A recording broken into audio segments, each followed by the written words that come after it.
Now, in Europe, we've got Hungary, which is standing firm by Israel. The Jerusalem Post reports Hungary has twice blocked a European Union consensus statement against the IDF's military operations against Hamas in Rafah.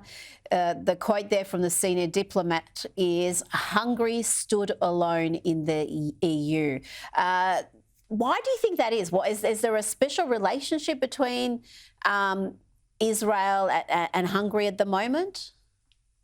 Look, I think Hungary just gets it. Simple as that. They understand the security threat that Israel is facing. They understand the strategic threat Israel is facing. They certainly have a keen awareness of history, and I think they have a firm belief in the power of democracies and sovereign nations to do as they need in order to thwart the security, very real security challenges they're facing. You know, there's a lot of talk, as you noted, about Rafah, both in terms of what the Australian government has indicated with some of its pronouncements, the US and Europe now, in terms of trying to pass this resolution. But we have to remember that Israel wouldn't be going into Rafah if Hamas would just release the hostages and surrender. It is that simple. This can all end tomorrow if Hamas surrenders and releases the hostages.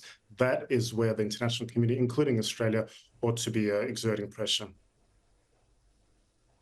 Now, Benjamin Netanyahu has said that Israel is willing to go it alone if that's what needs to happen. Is that likely? Can you tell us about what the mood is like in Israel? Is there enormous pressure on Netanyahu to finish the job? And is he losing support at all? You know, Israel is a country where there is no shortage of disagreement. But on this, there is overwhelming consensus and unity from across not just the political spectrum, but people on the street as well. There is an expectation that Israel must do everything possible in order to not just defeat Hamas and rescue the hostages, but to ensure this will not and cannot ever happen again. The communities in the south cannot live with Hamas on the border, where this can repeat. Well, what we saw on October 7th will repeat again. So right now there is incredible support for the government, for the military forces to do everything necessary in order to rescue the hostages and to finally dismantle Hamas once and for all.